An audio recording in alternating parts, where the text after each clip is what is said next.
All right. Well, good afternoon, everyone. Thank you for joining Farm Journal Foundation and MIT's joint program on the science of policy and global change to discuss a new report we're launching today, written by Dr. John Riley and Dr. Stephanie Mercier. The report, entitled How U.S. Agriculture Can Be Part of the Climate Change Solution, discusses ways the U.S. government and the agricultural industry can drive forward proven climate solutions. We believe this report couldn't come at a better time. It discusses buzzy issues such as carbon sequestration and conservation programs, and other hot topics, including methane digesters and ag research. But before we get into the meat of the report, I'd like to introduce our first speaker, who will set the stage for our discussion today. As chairwoman of the Senate Committee on Agriculture, Nutrition, and Forestry, our first speaker, Senator Debbie Stabenow, made history in 2000 when she became the first woman from Michigan elected to the U.S. Senate. As chairwoman of the Senate Agriculture Committee, a senior member of the Senate Finance Committee and Budget Committee, and a member of the Environment and Public Works Committee, she has a powerful and unique role to play in shaping our nation's healthcare, manufacturing, infrastructure, environment, and of course, agricultural policies. So without further ado, here's Senator Debbie Stabenow.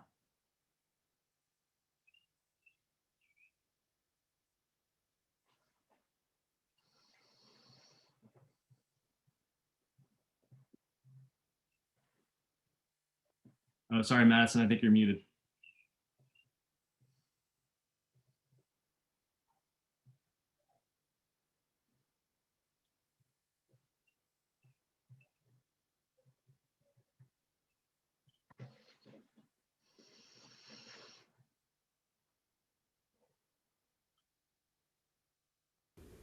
Thank you, David, for the opportunity to say a few words as you release this really important report.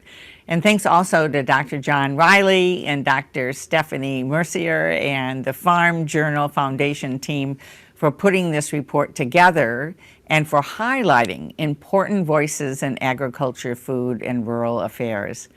I support your recommendations, and I'm not just saying that because you've got the Growing Climate Solutions Act front and center, although that certainly helps.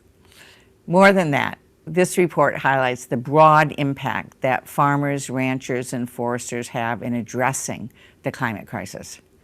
The science tells us we have to rapidly scale up regenerative agriculture and climate-smart practices like cover crops. And that's why the Growing Climate Solutions Act is so important. It shows that those who work the land are among the best positioned to lead on climate. In order to engage farmers and ranchers in a meaningful way, we need proposals that pair sustainability with profitability. Through voluntary carbon markets, farmers have an exciting opportunity to build new revenue streams by scaling up the sustainable steps they're already taking. Carbon markets might not work for all producers, though, so we need options for every farmer and rancher to participate in climate-smart agriculture if they choose. I'm pushing for $50 billion more for USDA's traditional conservation programs because the White House's proposal isn't anywhere near enough. We have a once-in-a-decade opportunity to expand these programs and build Farm Bill baseline at the same time. In addition, we have to invest in the agricultural research infrastructure that can drive future innovation on climate solutions.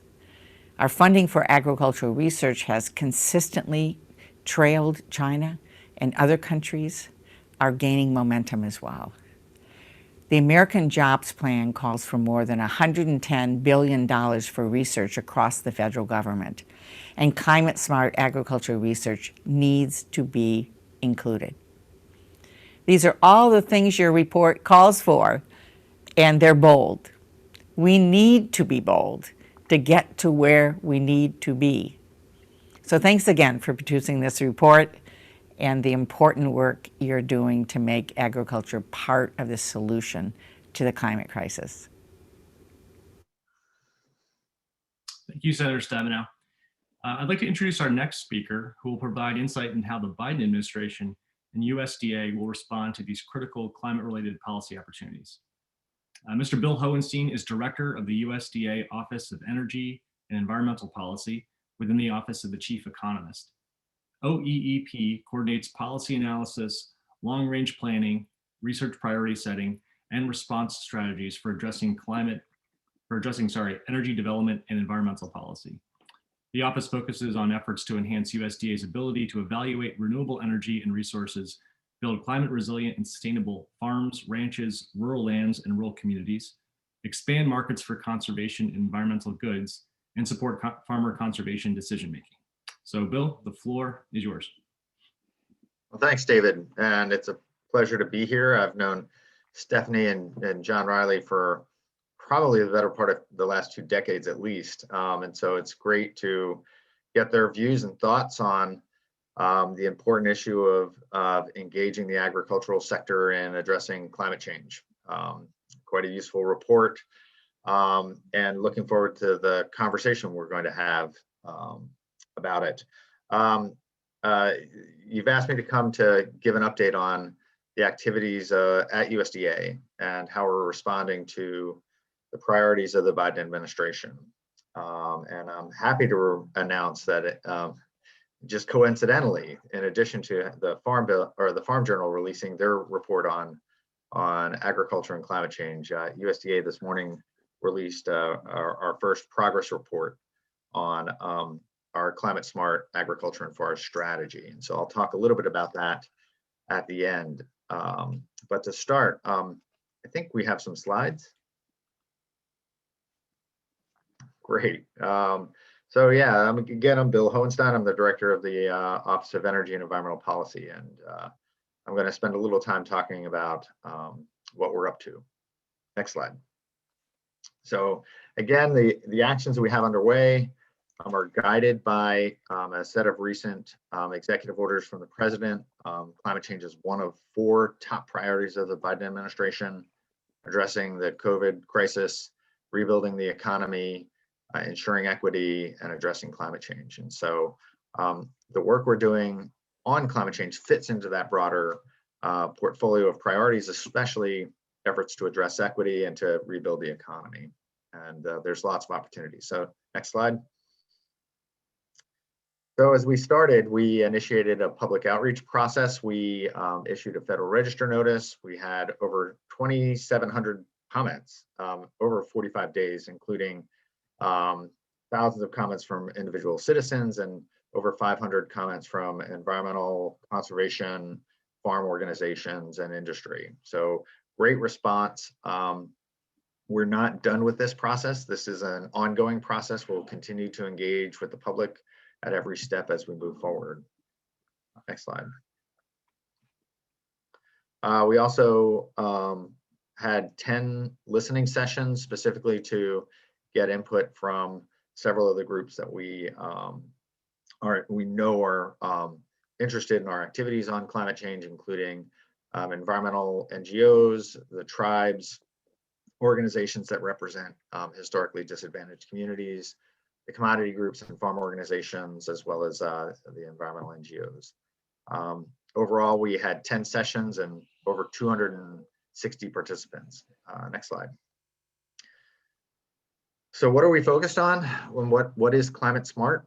Climate Smart really is the technologies and practices that will position agriculture to be successful in a changing climate and to address agriculture's responsibility in addressing climate change. And so it's a suite of practices that can improve the resilience through improved health of the systems and can reduce emissions, sequester carbon, and generate renewable energy. And so there are activities for every farm at every scale.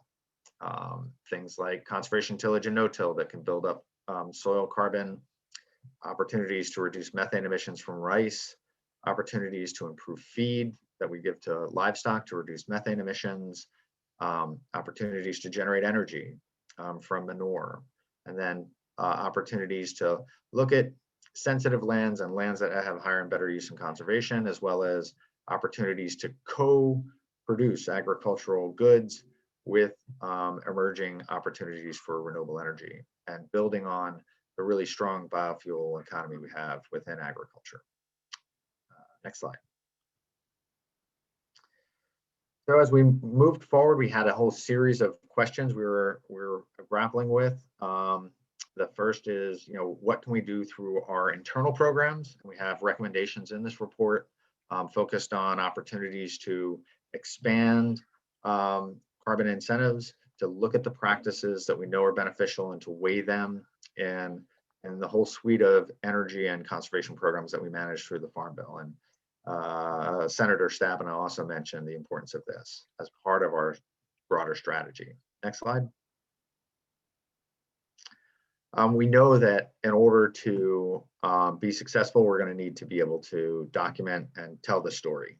And in fact, there's a great story to tell about the changes that are happening within agriculture. And we are behind in being able to tell that. And so this effort is to update and improve our conservation data on performance of things like tillage and cover crops, to treat that data and information and the environmental goods and services that are produced really at the same level as we treat the commodity data that the department produces. We can tell you down to the county level, what crop yields are, what corn yields are.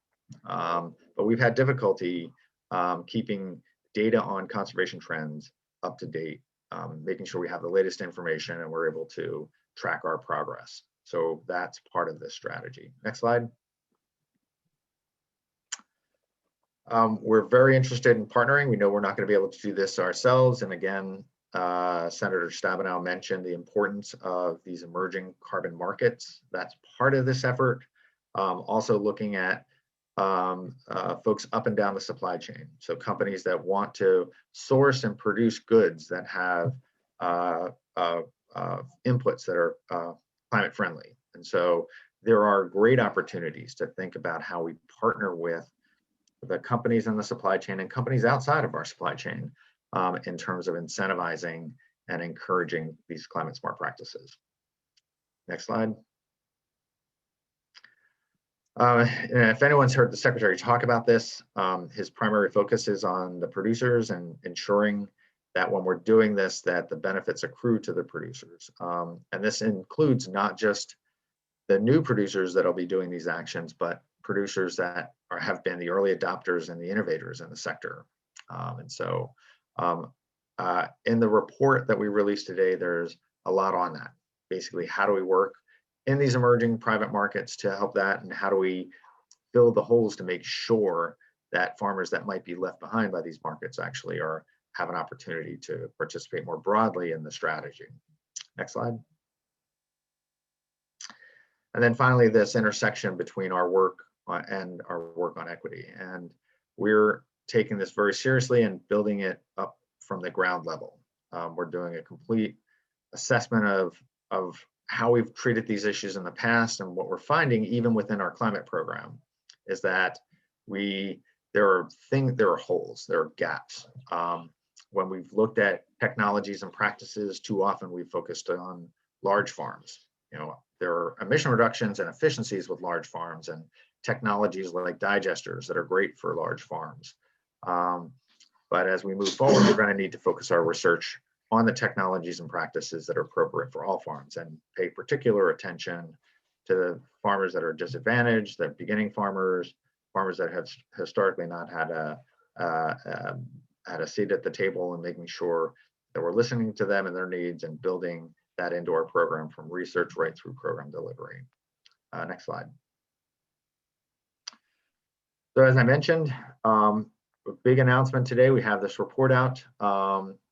There's quite a bit in there, a lot of details about the things that I talked about on really 7 areas: data and metrics, how we make sure these strategies work for all farms and all farmers, how we integrate these things into our programs, how we enhance and encourage improved technical assistance and deal with some of the gaps we have there, how we leverage private interest and maximize the benefits of these emerging private sector markets, how we improve forest health, and then how we revitalize and re-energize our research program to address the challenges that we're going to have. So really exciting time within the department, a lot of work going on. I'm really interested in the discussion we're going to have later in this session, and very interested in hearing what Stephanie and John have to say. Thanks. Thanks, Bill. It's really promising to see how USDA is responding to these challenges. And I agree, it's a really interesting time. I'm sure many of you in the chat have questions for Bill, but we'll take those after the report presentation. He's going to stick around. So next up, we're going to dig into the main findings of the report. And I'm pleased to introduce my colleagues, Dr. John Riley and Dr. Stephanie Mercier. Dr. Riley is the co-director emeritus of the Joint Program on the Science and Policy of Global Change and senior lecturer in the Sloan School at MIT. Much of his 40-year research career has focused on climate change, including agriculture and land use emissions and carbon dioxide sinks, as well as the potential effects of climate change on agriculture. Dr. Stephanie Mercier is a senior policy advisor at Farm Journal Foundation. Prior to her current role, she served as the chief economist for the Democratic staff of the Senate Agriculture Committee.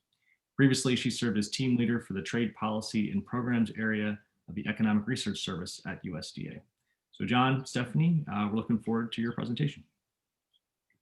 Thank you, David. Well, it's very nice to be with you all this afternoon.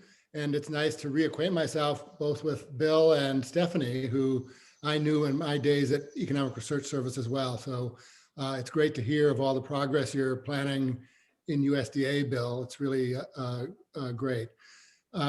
We have a slideshow, so maybe we would get going with that. Thank you. So we want to focus on how U.S. agriculture can be part of the climate solution. We've already heard some of those ideas. Fortunately, USDA and Senator Stabenow are already thinking along these same lines. So, but we want to emphasize that how important it is for agriculture to be part of the climate solution. You know, not in part because agriculture is in the crosshairs of climate change. There's no other sector that is probably more exposed to the risks of climate change. A recent study suggested that by 2100, if we don't change the direction of climate, corn yields could fall by 23% from their otherwise trend increase. And that's probably an underestimate of some of the risks of climate. That's not taking into account increase in pest diseases, weeds that are likely to occur because of climate change. The climate model don't really predict extreme events very well. Risk to transportation, that transport fertilizers up the Mississippi River or crops down the river. We've had periods when the river has been able to float barges up. So agriculture has a lot to lose with climate change, but a lot to contribute to the solution. So we really wanted to focus on that in this report, how agriculture broadly, in many ways, can help solve the climate crisis.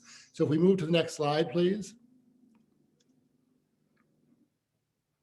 One of the things I like to emphasize when I talk about agriculture is how complex it is.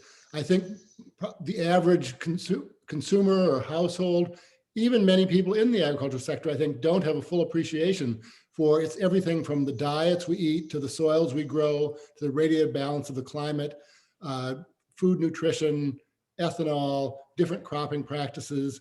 So it's a complex sector. And so there isn't an easy one size fits all.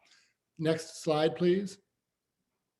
And farming is a sector most at risk from climate change, but also has this opportunity to contribute mitigation, possibly even achieving net negative GHG emissions. So there's really no other sector that has this possibility to actually draw down atmospheric greenhouse gases.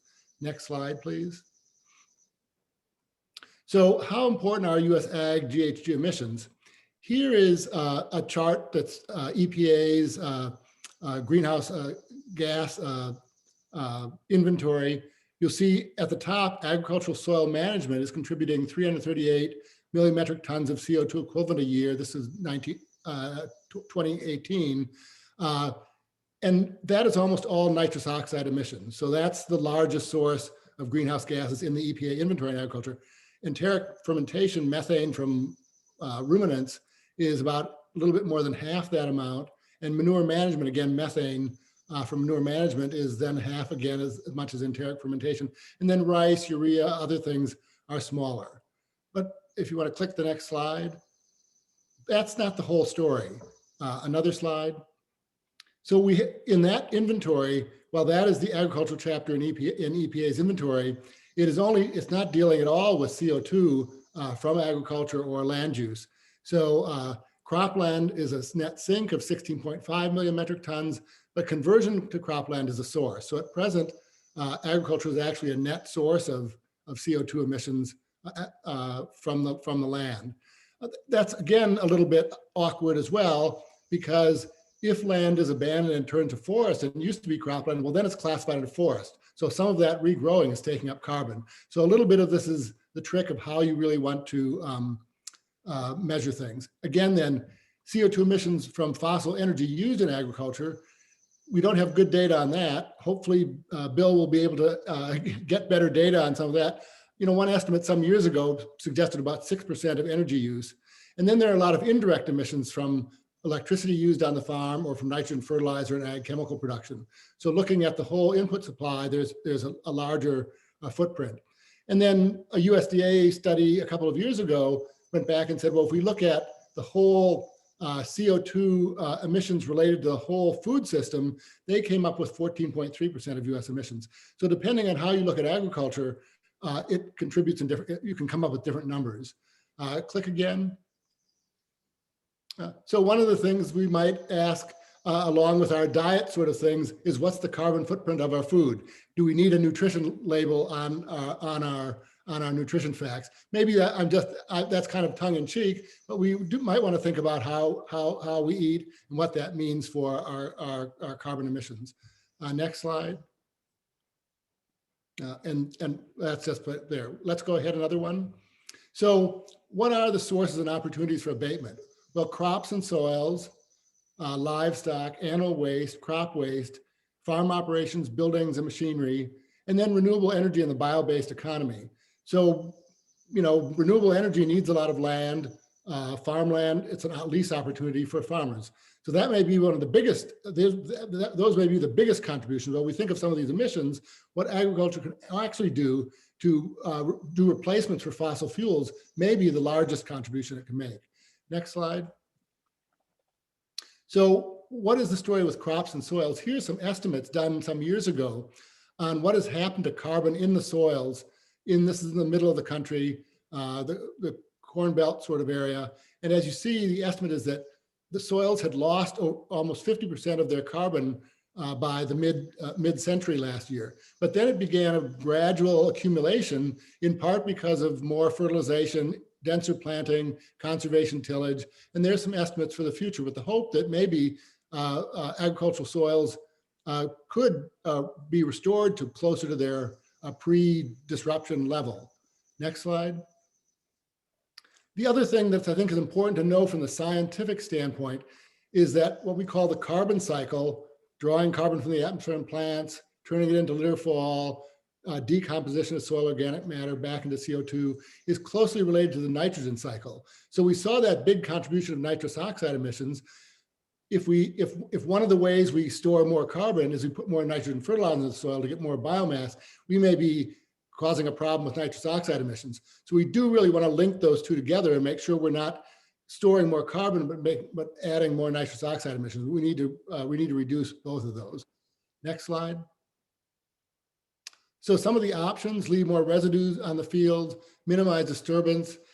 With nitrogen fertilizer, the issue is really the amount, timing, and placement. Get the right amount, time it when the plant is using it, and place it near the plant so you don't get a lot of waste. Next slide. Livestock, ruminants in digesting grasses belch large quantities of methane. The options are better quality feed, feed additives, possibly, you know, change our diets. And then a recent study has highlighted a form of seaweed that, when added to diets, eliminated methane emission from ruminant livestock. I think there's still some skepticism whether that can work, but that's certainly something I hope USDA research will look into closely, because that is really a game changer with ruminant livestock, or could be a game changer with ruminant livestock. Next slide. Manure is a resource. Well, who would think? A study back in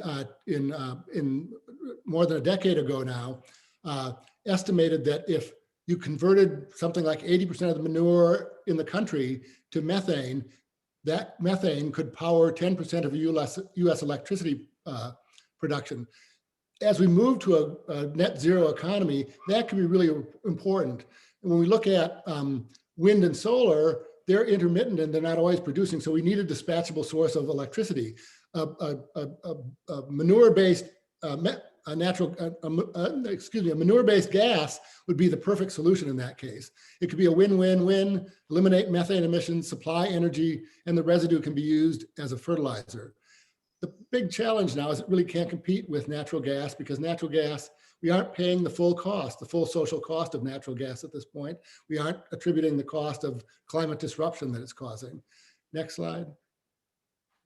Renewable energy, there's on-farm production for on-farm use, leasing land for utility scale production, and the bio-based economy.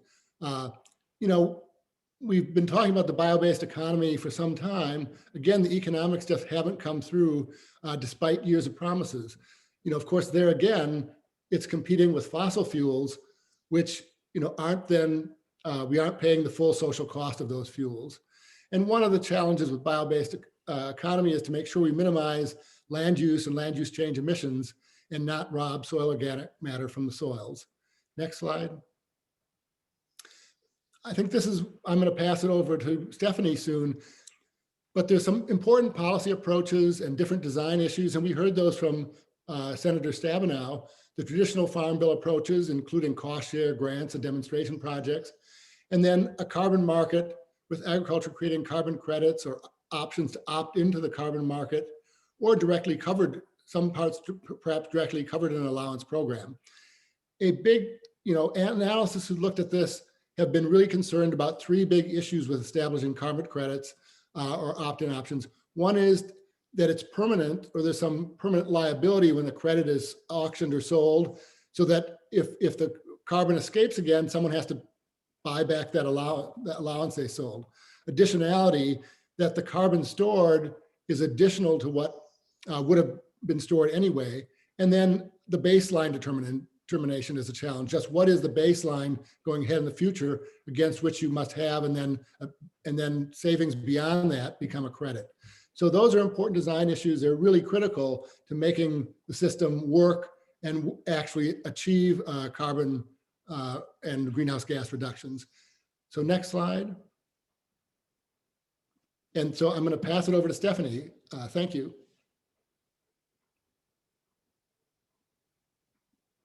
Thank you, John. And so John spoke about some of the on-field, on-farm opportunities that farmers have to adopt practices that can help either sequester additional carbon in the soil or to reduce emissions of greenhouse gases. What I'm going to talk about is the second part of the paper, which is what are the current array of programs and policies that are available under the federal government that can help farmers, encourage farmers to take these steps and adopt these new practices.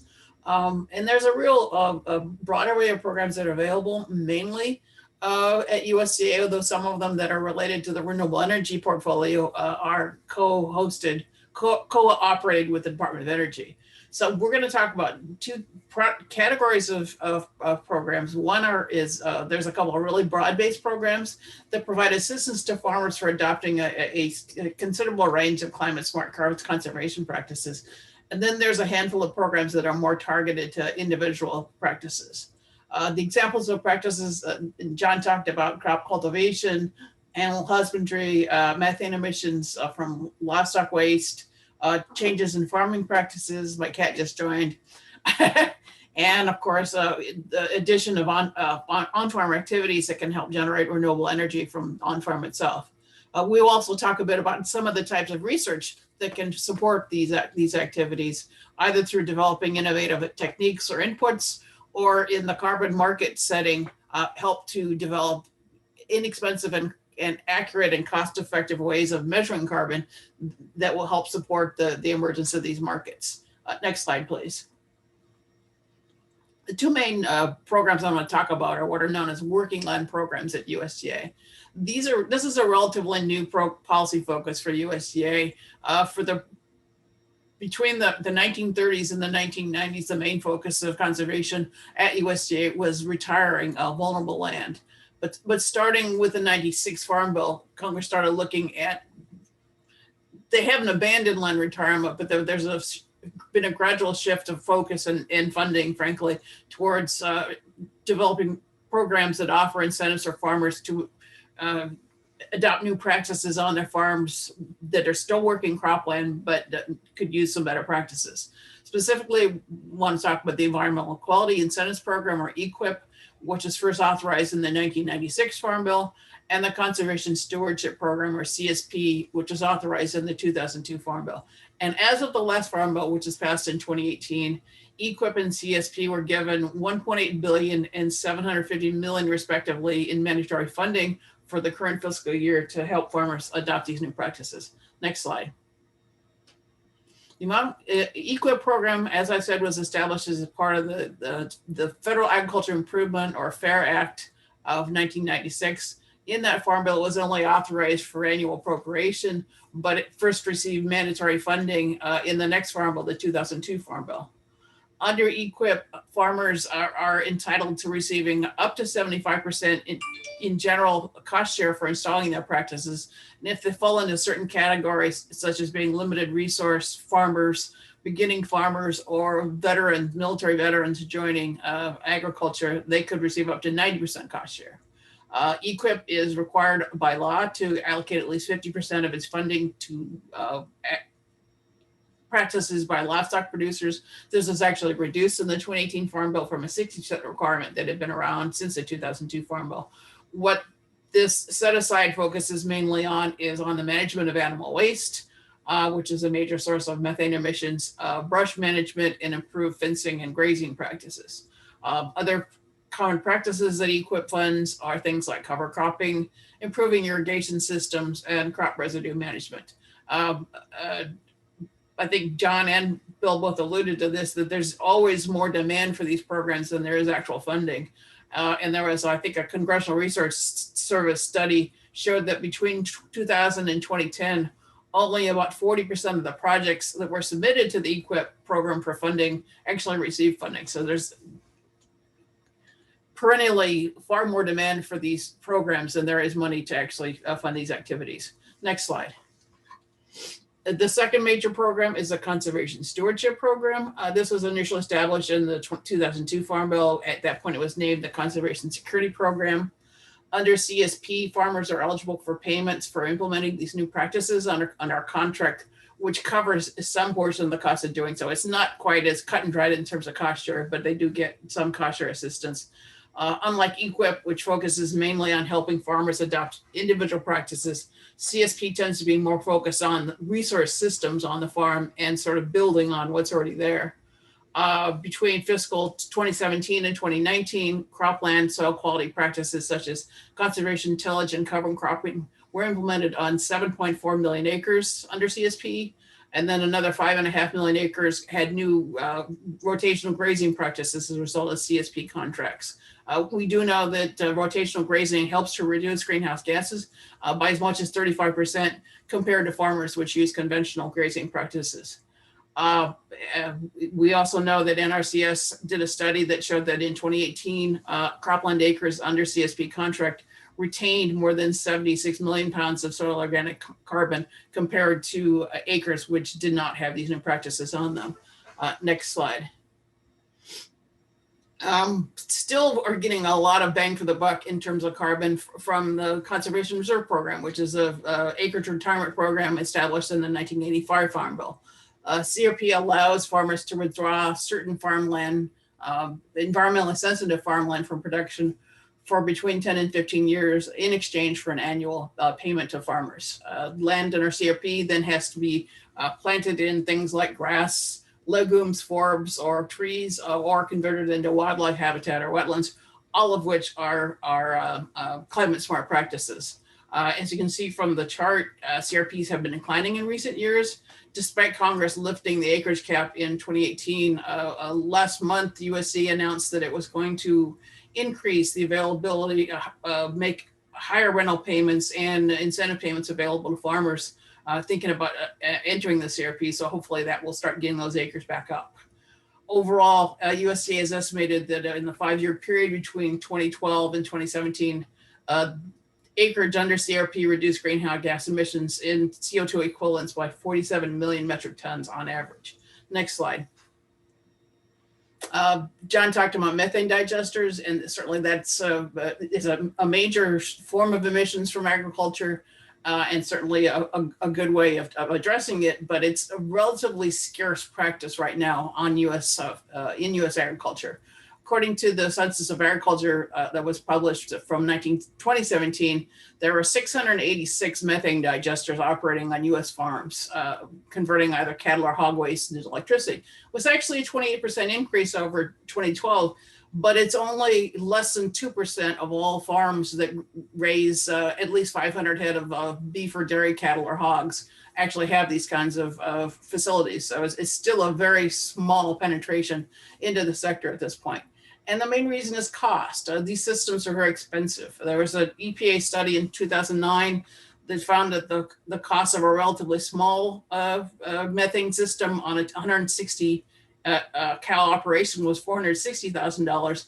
And for a much larger system, for a 2,800 dairy cow operation, up to 2.7 million. There are some US programs that provide some assistance to farmers in this area. There's the AgStar program, which is run jointly by both the Department of Agriculture and Department of Energy. This provides assistance for farmers to plan these projects. There's the Rural Energy for America program, or REAP, which is run by USDA, which provides grants and or guaranteed loads for a range of activities, including implementing or installing methane digesters. And then there's a relatively unused program at USDA called the Conservation Loan Program. But none of these actually provide cost share assistance for the buying of the equipment and installing of it. So these are still pretty cost prohibitive for small and medium-sized operations. Next slide.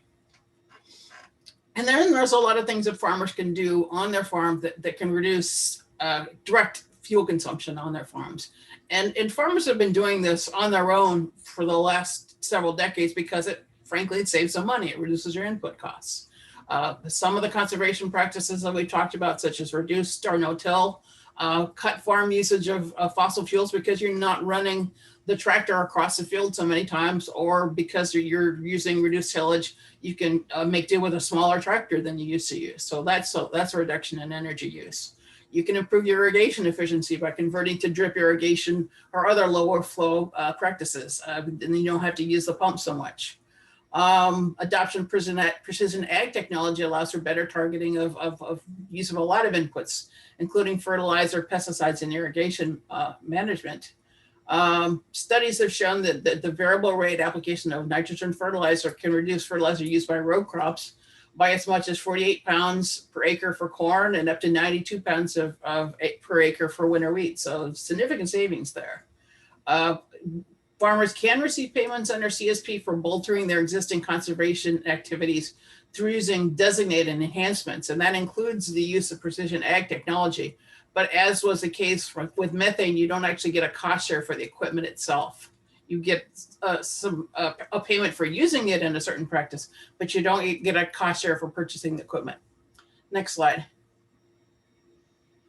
And then, of course, we have the on-farm generation of energy, and this includes the use of wind turbines or solar panels. Again, from the 2017 Census of Agriculture, there were 90,000 farms in the US who had solar panels installed on either buildings or within fields. And you can see from the photograph that you can actually pasture your animals and have solar panels in the exact same fields. There were 14,000 farms that had wind turbines that were farmer owned and operated, and then another 20,000 farms that had wind turbines that were owned by outside entities, and then they then rented land from the farmers to use the land for that purpose.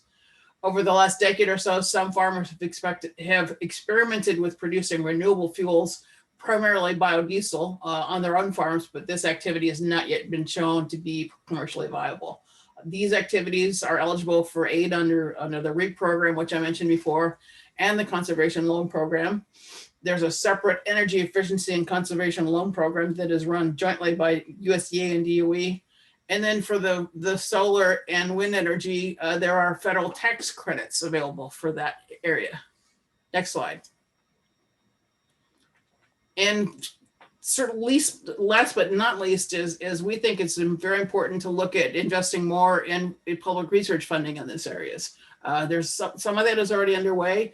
There's a program within the Farm Bill called the Conservation Innovation Grant Program, which provides for competitive grants to, quote, stimulate innovative approaches to leveraging federal investments in environmental enhancements and programs. And for fiscal 20, the Farm Bill provided $40 million for this program. The 2018 Farm Bill established on-farm conservation trials as part of the program to provide direct funding to partners and farmers. And a second outlet or mechanism for funding agriculture is the Foundation for Food and Agriculture Research, which is a nonprofit foundation established in the 2014 Farm Bill that FAR is given mandatory money to fund research projects. They can only do that if they obtain non-federal matching funds from outside groups. They have awarded a number of grants in this area as well over the past few years. One of the major research areas that they're funding is the RIPE project at University of Illinois, which is shown in the photograph. This is an effort to scientifically improve the photosynthetic process. They are looking at improving the efficiency of a conversion of carbon dioxide into plant matter right now for several crops, including cowpeas, soybeans, tobacco, corn, and rice. So major gains in this area could have really significant implications for farming. We however think that more resources are still needed for climate smart ag research. There's a recent report that was released by the Supporters of Ag Research, or SOAR, highlighted several key areas where more research is needed for plant-based agriculture. Next slide. Bottom line is that we think there's a good array of programs available right now in the federal government to help in this area, but more resources are needed. In particular, more funding for the federal programs that provide financial and technical assistance to farmers to adopt these practices. So that's EQIP, that's CSP, that's REAP, that's a conservation loan program. And another thing that they might be considered is to prioritize funding for farmers who want to adopt practices that are most effective in this area. Several years ago, NRCS developed a qualitative ranking system that looked at the greenhouse gas impacts of individual practices and ranked them, and at least in a qualitative way. And we might want to look at something like that to get more bang for a buck from the funding into these programs. We also think we need to increase funding for ag research to help in areas that help farmers adapt to and mitigate the effects of climate change, including the development of rapid and cost-effective techniques for measuring soil carbon to support these carbon markets. We also support the enactment of the Growing Climate Solutions Act, which Senator Stabenow mentioned. And that bill was actually reported out of the Senate Ag Committee last month on Earth Day in a voice vote. So it's bipartisan support in the Senate. If this bill is passed, the bill would then set up a program to help create a pool of accredited technical assistance providers and third-party verifiers to help farmers. This will help provide more transparency and legitimacy to the functioning of these markets. And also we think it's important to find ways to make it more affordable for farmers to adopt more impactful interventions to improve their energy efficiency, sorry. As I mentioned, there currently is no cost share assistance available for the purchase and installing of methane digesters. Farmers can only get loans and assistance for planning those activities. So that's the presentation. John, Bill, and I are ready to take questions. Yeah, just as a little bit on housekeeping for folks, if you have any questions, please go ahead and put them in the Q&A box. There is a thumbs up icon that you'll see, and you can upvote your colleagues' questions if they're the same, or if you also are interested in the topic. So let's start. We've had a couple questions come in already. So start with the first one here. It says, several countries have done or are doing large scale desert rejuvenation by versions of terraforming, which slow water down and sink it into the soil. I guess that's more of a comment. Have you folks heard about some of these practices in other countries? And is this something that is happening in the US at all? Well, there are these efforts to reforestation, I have seen some things on trying to do these, and certainly in areas that are desertifying, if you can get some vegetation going, it's a good thing because it can prevent further desertification, as well as possibly store some carbon. I think it's kind of a challenge, and there's some different techniques people have how to. Obviously, one of the problems, the desert don't have a lot of water, so you have to kind of use the water very effectively. But to the extent you can make these work, one should do it. I know China is concerned about deforestation, desertification, because as a result of that, they get these giant windstorms and dust storms that sweep across the country. So it's a major environmental problem from a lot of respects that, again, getting vegetation on the soil helps many, many things. And one of the other things that we're going to see with climate change is with the rising sea levels, you're going to see more salinization of land along the shores. And whereas our paper focused sort of more on the mitigation steps, other things that are going on are trying to adapt agriculture to these changes. And one of them is the effort to develop crop varieties that are more tolerant of things like drought and high salt content in soils, to make it easier for farmers to continue farming where they are, regardless of the impacts of the climate. Yeah, this Bill, and this is a great question. I think what we're talking about here are lands that have been highly degraded, where soils have been deeply degraded and they're arid. And so, part of the challenge is how do you build up and improve soil health, build organic matter when you have really low productivity because they're arid systems. And, so we have similar challenges in the US after the Dust Bowl. So there are strategies. Certainly, water can be part of the solution, irrigation can be part of the solution, but you also have the challenge of drawing down really sometimes limited aquifers. What we're finding in the West and in the Southwest in particular is that water is going to be the key challenge for agriculture. Farmers in the Southwest are going to face these sort of dual challenges of less water available. The regional projections are for drier systems in the arid Southwest. And then less of that precipitation is going to happen in snow. And so, there's a big part of the Western water system is driven by the ability to store water in the snowpack and release it during the growing season. So that's going to be another challenge as well. Yeah, I mean, and this is not just a matter of future problems.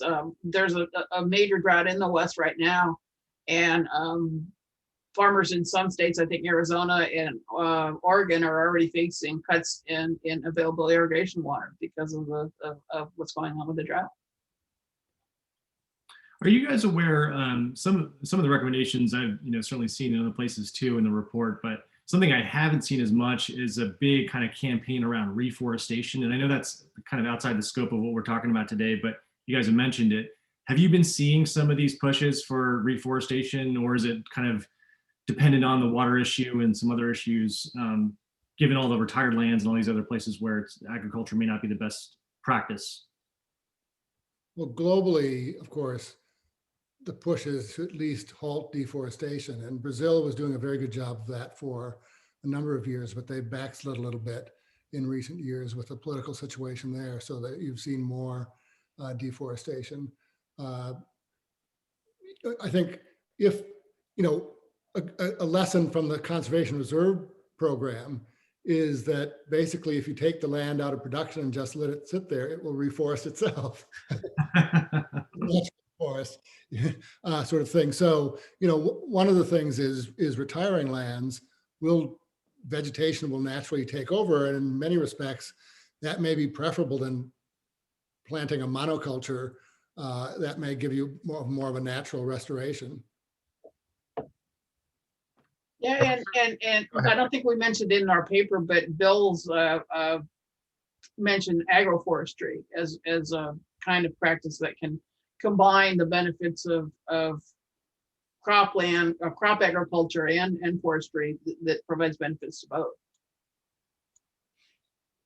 Yeah, there's a fair amount in this report we released about improving forest health. So there's a lot of opportunities for forest restoration on public lands and a lot of opportunity to reduce wildfire risk. And some of that means actively managing for wildfire. And so what we're finding is that fires have gotten more extreme and more intense and more frequent. And the fire season is longer in the Western US. That all has negative implications for carbon storage. By actively managing these lands for fire, you may be drawing down some of the current carbon stocks because some of these lands actually are overstocked with a lot of small diameter material, but you reduce the risks of these catastrophic wildfires that have very large releases of carbon. So that's part of the strategy. When it comes to tree planting, certainly also part of the strategy. I think there's some fears out there that we'd be targeting prime agricultural land for tree planting, and I don't think that is the case from an economics perspective, at least. But there are marginal lands, especially if we open this up to pasture. There's a lot of marginal pasture land in the southeast and southern states where, if there were incentives to sequester carbon, those lands, you might see some of that land and where it was converted to trees. Yeah, and there's been some talk of establishing a civilian climate corps, similarly to the Civilian Conservation Corps that was a part of the New Deal in the 1930s. And one of the major activities of the old Civilian Conservation Corps was planting trees as wind belts and to reduce wind erosion of soil. So certainly, I think that's an activity that ought to be looked into. So keep going here. We got another question. This one's for John, but folks, Bill and Steffi, feel free to jump in as well. It's a big picture question. Are the report policy recommendations, more incentives, voluntary markets, developed taking into consideration the current political reality that largely keep the ag sector buffered from negative costs? If a carrot approach is taken, did the report examine the scale needed to make the ag sector a positive and net negative contributor to reduce GHGs? Scale is both funding required and adoption of climate smart practices. So I think this is talking a little bit about the stick approach here. Well, it was beyond the scope of the report to really do a full scale assessment of what it would take in cost, either incentive wise or in terms of prices. The Senate bill that Senator Stabenow is supporting and Bill Hohenstein both mentioned these guidelines for developing carbon credits. They're thinking they're at least talking about them in a voluntary carbon market, and there's not a lot of appetite in the government, it seems, right at the moment, to have a mandatory carbon market. But with a mandatory carbon market, that would create a lot more value for those credits, and farmers would have more than get a higher price for the credits and have more incentive to sell them in. So as an economist, we think this broad carbon pricing would be the most effective way to avoid leakage and create the incentives throughout the system. As I mentioned in several places, we have this very, very inexpensive fossil fuels that don't have fully priced into them the social damage or the environmental damage they're causing. So they're competing unfairly with some of these things that could be more environmentally friendly.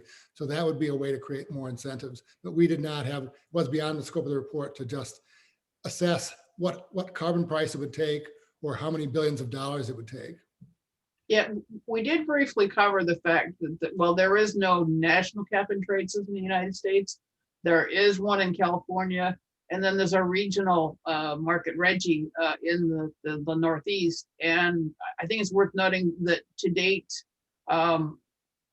only methane capture, like rice and livestock, are eligible offsets under those two systems in California and in the East because of the issue with reliably measuring carbon sequestration activity in soils. So right now, even in the cap and trade systems that are out there, carbon sequestration is not being credited because of the still concerns about reliably measuring those changes. Yeah, and this is where, I mentioned as one of our recommendations is to improve our ability to measure and monitor the effectiveness of actions. And so that's a key part of this. I will mention the other regulated market that tends to get overlooked is the California Low Carbon Fuel Standard. And there, biofuel producers have a strong incentive to reduce the greenhouse gas intensity of the fuels they're producing, whether that be renewable diesel or biodiesel or ethanol. And the value of those credits is actually quite high, sometimes over $200 a ton. There are biofuel producers that are petitioning the state to allow them to get credit for sourcing their feedstocks from farmers who are committed to climate smart growing practices. So, the corn and the soybeans used to make ethanol and biodiesel can be produced in ways that reduce greenhouse gas emissions and can result in biofuels that have a lower greenhouse gas profile. And so, that's a way of connecting the dots between the grower and the regulated marketplace. And there, I would imagine there are going to be more examples of things like that as we go forward. I think there's just switching gears here. I think there's another question that came in that kind of touches on the elephant in the room that I think it's worth addressing, at least on this call.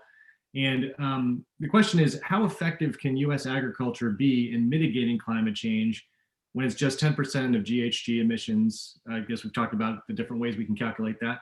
But in a country that's really just 15% of the global problem or the challenge here. In other words, is the cost benefit justification there for U.S. farmers and taxpayers to take on the extra cost of financing these practices? And I think when we think about the climate change being the ultimate collective action problem, and with other actors in this space we don't have to name that may not have these types of incentives or may not be as thoughtful, how do we go about this? And are we asking our farmers, our agriculture system to bear too much of the burden when it comes to the bigger problem, or is that not the right way to think about this issue?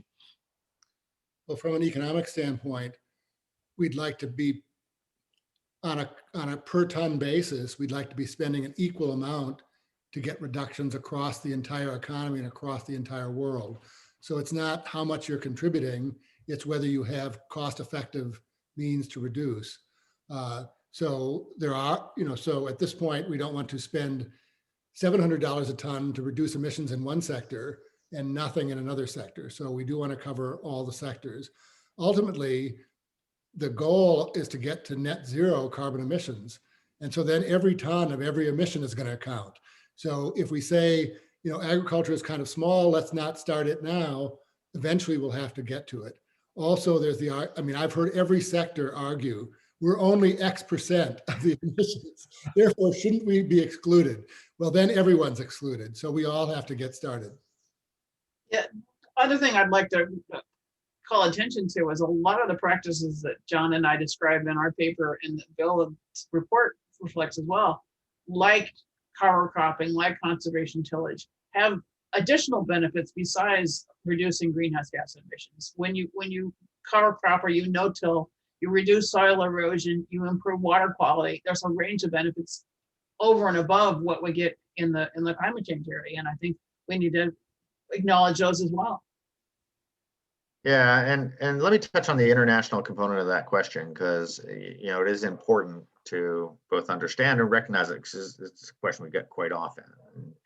Clearly, if we're going to address the issue globally, the way I describe it is we're all going to have to jump together, right? And so there does, and there is an international process to facilitate that, the Paris Agreement. So, the Biden administration has rejoined the Paris Agreement. And we are working very hard to understand everything that's happened since we left the Paris Agreement. That process has continued on, and countries have continued to, create the rules and the processes for how that agreement is going to function. And that's happened really without a lot of U.S. engagement. So there's some work to do in some ways within the U.S. to catch up to that process. I think in the end, I think there are a number of countries that look to the U.S. for leadership and that are going to be watching very closely what we do, both in terms of ambition and approach. And so we'll have an outsized influence in terms of the global response. It's also important to note that a key part of the administration's strategy is to elevate the ambition in others. And there's a variety of approaches that they're using to engage on that. Yeah, thank you. Well, we're at time, so I'll do one more question and then we'll close for today. I think this is an important question too, as it addresses just individual kind of the microeconomic decisions that we would make.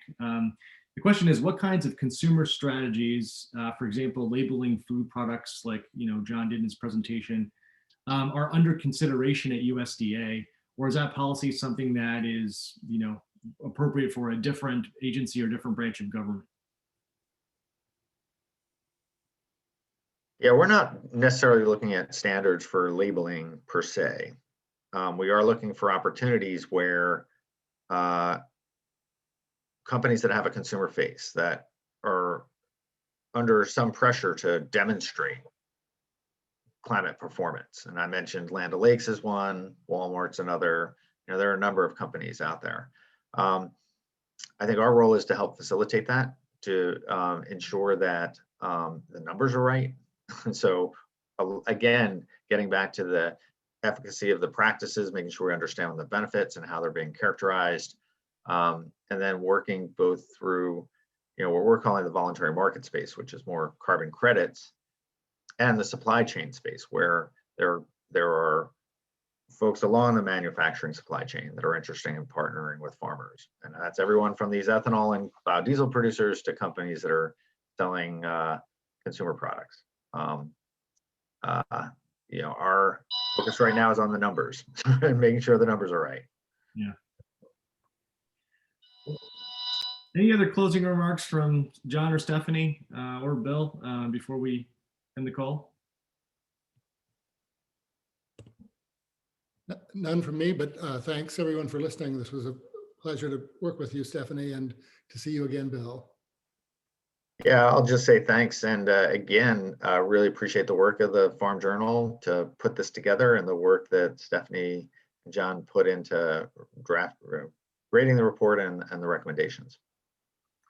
So just the last thing I'll say is we've recorded this event. We'll send this recording out to folks. We'll also send the report link. It is on our website. If you go to farmjournalfoundation.org under thought leadership, I believe it's already on there. But just wanted to thank everyone for attending this event. Thanks to Bill and Stephanie and John for all their remarks, and Senator Stabenow for her thoughts this morning. So a big thank you. Enjoy the rest of your Thursday, everyone, and we'll be in touch. Thanks a lot.